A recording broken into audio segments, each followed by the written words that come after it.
শিবিরের পলিটিক্স সম্পর্কে যদি কেউ জানে, আপনি দেখবেন যে শিবির করা 10% ছেলেরাও জামাতে জয়েন করে না। আচ্ছা, আপনি যদি এটা শিবির নিয়ে যারা গবেষণা করেছে, লন্ডনে একজন গবেষক আছে নাজমুল হাসান, জামাতের উপরে বড় জামায়াত ইসলামীতে জয়েন করে না, মানে আওয়ামী লীগ বিএনপির মতো ছাত্রলীগ করে কেউ, মানে ওই পলিটিক্সটা সে করে না, সে নিষ্ক্রিয় হয়ে থাকে মানে পলিটিক্যালি। এটা হলে আপনি এটা মানে বিএনপি আওয়ামী লীগের সাথে কম্পেয়ার করতে পারবেন না।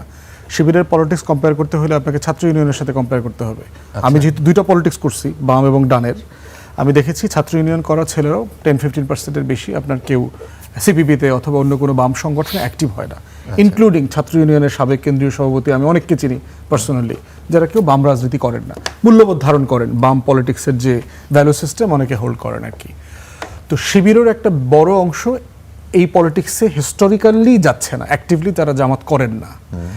বিশেষ করে যারা মেধাবী ছাত্র, পেশা আছে, ক্যারিয়ারে প্রসপেক্ট ভালো, বিদেশ চলে গেছেন, বিশাল জনগোষ্ঠী, যেহেতু হাইলি এডুকেটেড ছেলেমেয়ে, তারা এই পলিটিক্সে যার বিলং করেন না আর কি, কিন্তু সমর্থন করেন। অনেকে পার্সোনালি টাকা পয়সা দেয়, সাহায্য করে সংগঠনের বিভিন্ন জায়গাতে। এটাও তো সত্যি যে তাদের বিরোধিতা, জামাতের বিরোধিতাও করেন না এবং সেখান থেকে তারা বেরও হতে পারেন না। এটা আছে, এটা টোটাল এই যে মানে ডান এবং বামের যে মতাদর্শিক রাজনীতির সংকট, মানে এই দুই গ্রুপই হচ্ছে আপনারা নিজেরা যখন বসবে তখন যার যার রাজনীতি এবং দলের সমালোচনা করেন, কিন্তু সে যখন বাহিরের লোক কাউকে ফেস করবেন তখন সে আবার ওই দলের লোক হয়ে যান, স্পোক্স পার্সন হয়ে যান। মানে সে তার ওই রাজনীতির বলয়ের বাইরে দেশকে, সমাজকে, রাজনীতিকে দেখার যে সীমাবদ্ধতা, ওই রেজিমেন্টেশন থেকে তার বের হতে পারেন না। তাহলে এখন প্রশ্ন হচ্ছে যে এই যে শিবিরের ছেলেরা দেখতেছেন, সাবেক শিবির আপনার আপের নেতৃবৃন্দরা ওখানে জয়েন করছে, ও আসলে কোনোদিন জামাত করতোই না।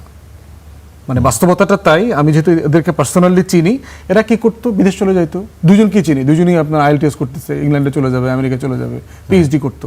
বাই দিস টাইম আন্দোলন সংগ্রামে তারা ইনভলভ হয়ে গেছে, শিবিরের ঢাকা ইউনিভার্সিটির সভাপতি ছিল দুজনই। তো তারা যেটা করতো, তাহলে দেখেন ওই জামাত অংশ থেকে কাউকে কিন্তু এনসিপি অথবা কোনো পার্টি নিতে পারবে না, যে জামাত করার, সে জামাতেই চলে যাবে। কিন্তু যাচ্ছে কারা, ওই নিষ্ক্রিয় জনগোষ্ঠীর ভিতরে যারা নতুন করে আবার পলিটিক্যাল হয়ে উঠছে গত কয়েক বছরের মধ্যে, নতুন করে তার ভিতরে পলিটিক্যাল কনসাসনেস ডেভেলপ করেছে, আপরাইজিং, সমাজ, বাংলাদেশ, রাষ্ট্রকে সে নতুনভাবে দেখছে। এই নতুনভাবে দেখার জায়গা থেকে সে দেখছে যে আমার রাজনীতি, আমি যেটা ভাবছি এইটা আমি হয়তো জামাতের প্ল্যাটফর্ম থেকে ডেলিভার করতে পারবো না, কিন্তু তার একটা রাজনীতির আকাঙ্ক্ষা আছে, সে কই যাবে? সে তার বাম পলিটিক্স করতে পারবে না, সে বিএনপি আওয়ামী লীগের পলিটিক্সেও ফিট ইন করতে পারবে না, কারণ সে এই ক্ষমতার রাজনীতির যে মানে ধুরন্ধরতা, কম্পিটিশন, যে নোংরামি, মানে এইটার সাথে সে অ্যাডজাস্ট করতে পারবে না, কারণ সে একটা পিউরিটান পলিটিক্সের ব্যাকগ্রাউন্ড থেকে আসছে। তো সেই জায়গাতে তার অপশন কোথায়, সে যাবে কোথায়? তারপরে হচ্ছে এই নিজামী সাহেবের ছোট ছেলে যার কথা বলা হয়েছে, একই রকম, মানে জামাত পরিবারের ছেলে, কিন্তু আপনি তাকে তো মানে জামাত আকারে দেখতে পারবেন না, কারণ সে হচ্ছে ওই বর্গের, যেই বর্গ নতুন করে ভিন্ন চিন্তা ঘটনার মধ্য দিয়ে নতুন করে পলিটিক্যাল হয়েছে, এবং এই পলিটিক্যাল জেনারেশনের যাওয়ার জায়গা খুব লিমিটেড এখন। যারাই দেখবেন এখন, যারাই এখানে জয়েন করছে, এবি পার্টিতে জয়েন করছে, সম্প্রতি অনেকেই জয়েন করেছে, আমরা হাইলাইট করতেছি কম আর কি। এখন প্রশ্ন হচ্ছে যেটা করবে কোথায়, সে যাবে কোথায়, তার স্পেস কোথায়? আপনাদের এখান থেকেও তো গেছে একজন সহকর্মী চলে গেছেন। তো যেটা হয়েছে যে আপনি এর বাইরে সব দল তো বিএনপিতে চলে গেছে, যোগ দেবার মতো দল তো আপনার নাই, যে কোনো ধর্মীয় রাজনীতি করবে না, একটা মধ্যমপন্থী লিবারেল পলিটিক্স করতে চায়, সেই পলিটিক্সের প্ল্যাটফর্ম তো স্পেস নাই। আচ্ছা, তো দিন শেষে আপনার এনসিপি অনেককে বেছে নিচ্ছে। আচ্ছা, এখন প্রশ্ন হচ্ছে যে এনসিপি সেই পলিটিক্যাল অ্যাকোমোডেশনটা করতে পারবে কিনা, গ্রেটার পলিটিক্যাল অ্যাকোমোডেশন, সেইটা তার ক্যাপাসিটির বিষয়, কারণ এনসিপির কিন্তু লোকের সমস্যা নাই। সেই ক্যাপাসিটিতে কি কিছুটা ঘাটতি ইতোমধ্যেই দেখা যাচ্ছে কিনা?